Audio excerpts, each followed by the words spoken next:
Khushwant Singh was one of India's best-known journalists. He is known for his ready wit and humor and his popular column with malice towards one and all. Khushwant Singh had a very successful career as a writer and is the author of several novels, the best known of which are Delhi, a novel, Train to Pakistan, and The Company of Women. His two-volume A History of the Sikhs is considered a classic. He served as a member of the Rajya Sabha from 1980 to 1986. The Portrait of a Lady is an extract from his autobiography. This part of his autobiography shows the author's deep love and regard for his grandmother. In this story, the author describes a special bond between grandmother and grandson. He narrates how the relationship forms over the years and changes as the grandson grows up and the grandmother grows older. Solitude and silence fill the grandmother's days as she distances herself from the real world. She now prefers the company of the gods and the birds. She enters a world of her own and is content with herself. Beginning with this much awaited story, The Portrait of a Lady by Khushwant Singh, here it goes. My grandmother, like everybody's grandmother, was an old woman. She had been old and wrinkled for the 20 years that I had known her. People said that she had once been young and pretty and had even had a husband, but that was hard to believe. My grandfather's portrait hung above the mantelpiece in the drawing room. He wore a big turban and loose-fitting clothes. His long white beard covered the best part of his chest and he looked at least 100 years old. He did not look the sort of a person who would have a wife or children. He looked as if he could only have lots and lots of grandchildren. As for my grandmother, being young and pretty, the thought was almost revolting. She often told us of the games she used to play as a child that seemed quite absurd and undignified on her part, and we treated it like the fables of the prophets she used to tell us. She had always been short and fat and slightly bent. Her face was a crisscross of wrinkles running from everywhere to everywhere. No, we were certain she had always been as we had known her, old, so terribly old that she could not have grown older and had stayed at the same age for 20 years. She could never have been pretty, but she was always beautiful. She hobbled about the house in spotless white, with one hand resting on her waist to balance a stoop and the other telling the beads of her rosary. Her silver locks were scattered untidily over her pale, puckered face, and her lips constantly moved in inaudible prayer. Yes, she was beautiful. She was like the winter landscape in the mountains, an expanse of pure white serenity, breathing peace and contentment. My grandmother and I were good friends. My parents left me with her when they went to live in the city, and we were constantly together.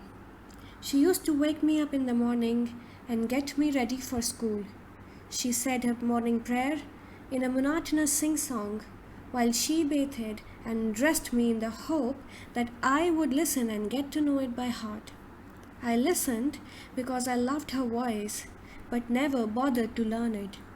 Then she would fetch my wooden slate, which she had already washed and plastered with yellow chalk, a tiny earthen ink pot and a red pen, tie them all in a bundle and hand it to me.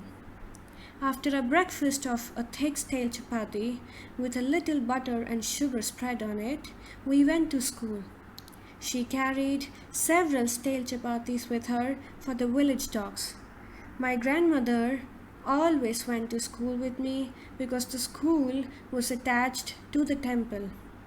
The priest taught us the alphabet and the morning prayer, while she While the children sat in rows on either side of the veranda, singing the alphabet or the prayer in a chorus, my grandmother sat inside reading the scriptures. When we had both finished, we would walk back together. This time, the village dogs would meet us at the temple door. They followed us to our home, growling and fighting with each other for the chapatis we threw to them. When my parents were comfortably settled in the city, they sent for us. That was a turning point in our friendship. Although we shared the same room, my grandmother no longer came to school with me. I used to go to an English school in a motor bus. There were no dogs in the streets, and she took to feeding sparrows in the courtyard of her city house. As the years rolled by, we saw less of each other. For some time, she continued to wake me up and get me ready for school. When I came back, she would ask me what the teacher had taught me. I would tell her the English words and little things of Western science and learning, the law of gravity, Archimedes' principle, the world being round, etc. This made her unhappy.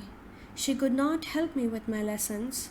She did not believe in the things they taught at the English school and was distressed that there was no teaching about God and the scriptures. One day I announced that we were being given music lessons. She was very disturbed. To her, music had lewd associations. It was the monopoly of harlots and beggars and not meant for gentle folk.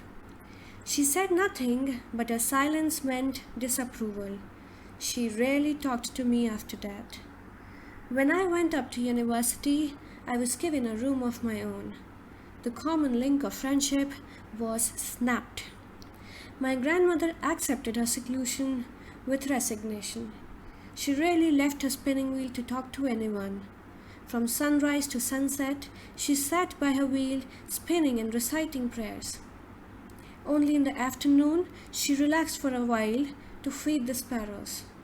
While she sat in the veranda, breaking the bread into little bits, hundreds of little birds collected round her, creating a veritable bedlam of chirpings.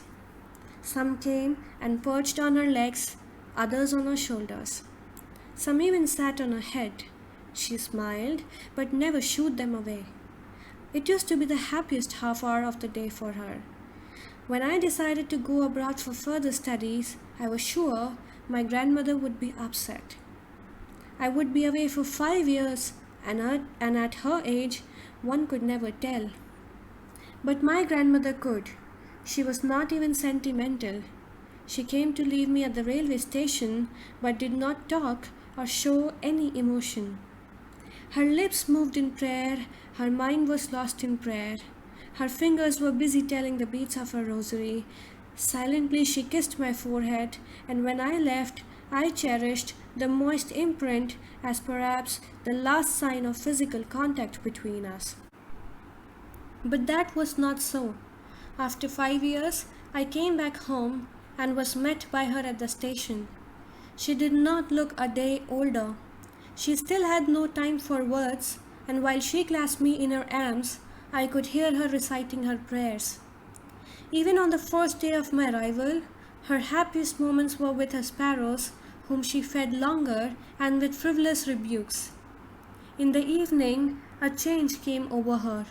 She did not pray. She collected the women of the neighborhood, got an old drum, and started to sing. For several hours, she thumbed the sagging skins of the dilapidated drum and sang of the homecoming of warriors. We had to persuade her to stop to avoid overstraining. That was the first time since I had known her that she did not pray. The next morning, she was taken ill. It was a mild fever, and the doctor told us that it would go. But my grandmother thought differently. She told us that her end was near.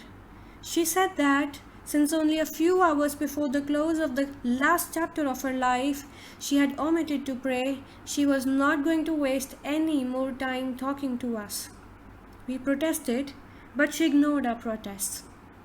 She lay peacefully in bed, praying and telling her beads. Even before we could suspect, her lips stopped moving and the rosary fell from her lifeless fingers. A peaceful pallor spread on her face, and we knew that she was dead. We lifted her off the bed and, as is customary, laid her on the ground and covered her with a red shroud. After a few hours of mourning, we left her alone to make arrangements for her funeral. In the evening, we went to her room with a crude stretcher to take her to be cremated. The sun was setting and had lit our room and veranda with a blaze of golden light. We stopped halfway in the courtyard, all over the veranda, and in her room, right up to where she lay dead and stiff, wrapped in the red shroud. Thousands of sparrows sat scattered on the floor.